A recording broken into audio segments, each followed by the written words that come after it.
Hello everyone, I hope you're having a great day. Here's another pattern where I'm using a lot of the potato chips, and as you know from previous videos I like the 2.5 by 4.5, but you can certainly upsize this to what works for you. To begin with, we're going to be doing 4 rounds of the traditional potato chip block, which is 2 joined together for the center, and then you put one on the top or on the bottom, on the top, and then 2 on each side.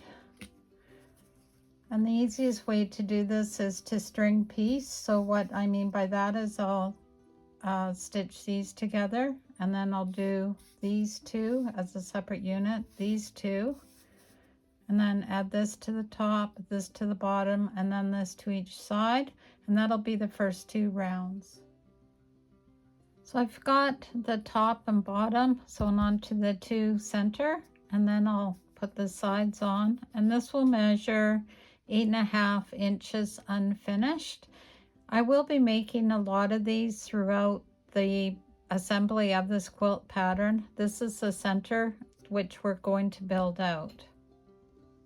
So now we're on to the 3rd round, and we're going to do similar idea. We're going to piece these 2 top pieces together, and then they will get joined here. We'll do the same on the bottom, and then we have 3 on each side. So again, we'll piece or join these together and then add them on each side. I am using a scant 1/4 inch seam allowance, and that seems to be working. It's a little bit off like here and here, but I'm not going to play with it. I'm pretty happy with how it's coming together. So let me go ahead and do this, and then we'll go on to round 4. Okay, so the first 3 rounds are now done, and this will measure 12.5 by 12.5. And next we're going to do round 4. I could cut potato chips or scour through my bucket to put them 3 across on the top, 3 across on the bottom, and then 4 on each side. But I have this fabric strips that I want to use, so what I'm going to do is I'm going to cut 2 that will be 12.5, and one will go on the top, one will go on the bottom, and then I'll have 16.5 that'll go on each side. I still need to cut these down, but that is my plan. And then this block will be put to the side, and we have some other subunits that we're going to work on. So the next component we need to make is the same idea where we're doing rounds with the potato chips.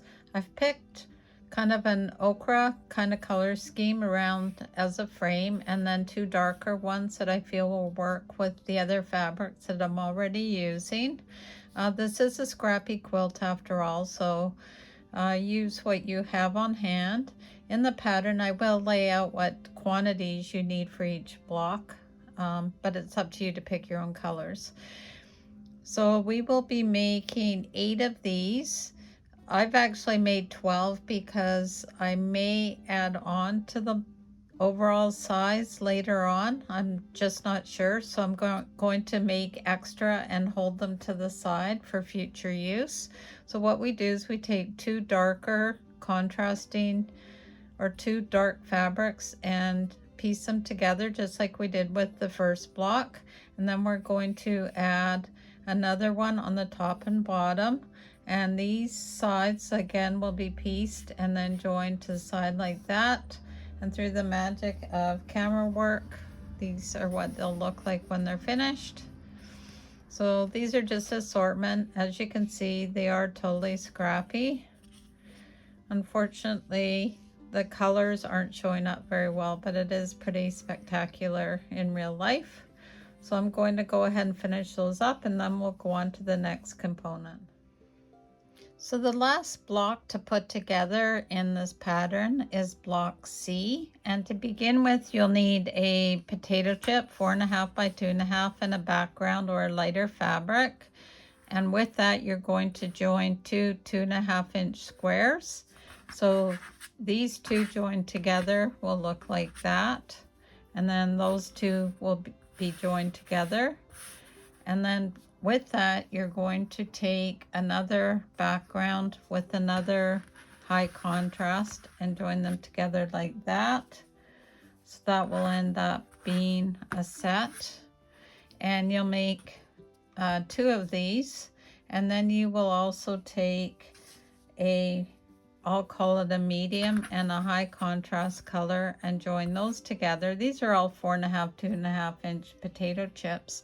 And once you have those sections all built, then we're going together and take the high contrast set here, and then you'll take this one and stack it here. So again, 1/4 inch seam. You'll take your low volume with your two charm packs that were joined together and you'll piece them together there. And then you'll take another one of these sets and you'll add it like that. And this is what the finished block will look like this. So it's sort of like a heart shape.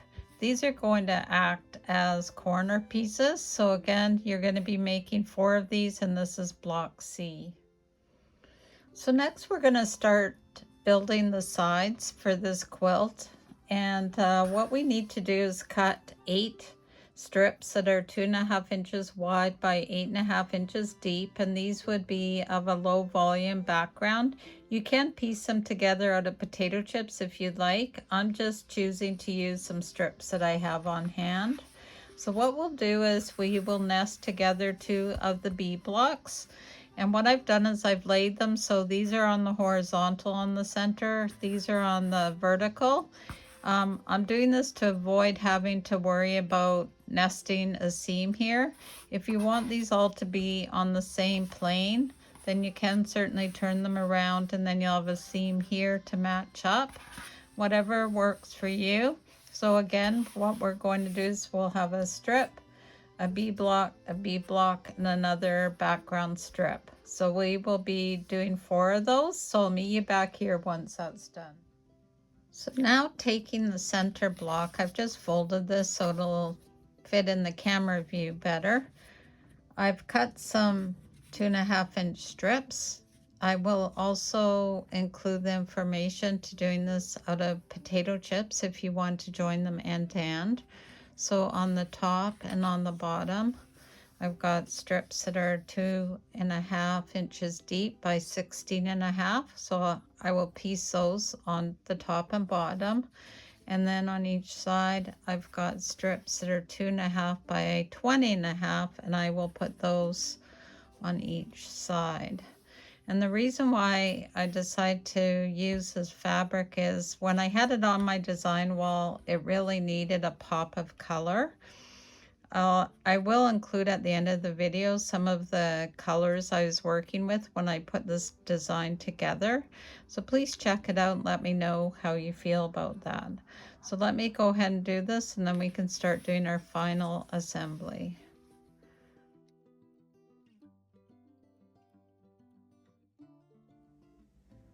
So here is the layout, and as you'll notice, these corner pieces, if it bothers you that they're not all facing the same direction, meaning they're all pointing in, or right now it's got kind of a spinning design, you can certainly change those 2 blocks in each corner so that they're all on the same orientation.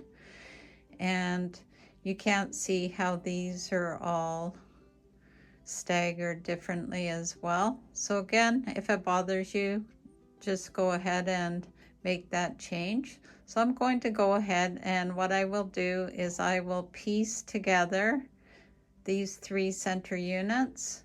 Then I will piece together these as a row, this as a row, and then do 1 final seam here and here, and then I'll make it all complete. So I'll show you once that's done. We're almost there. Hang in.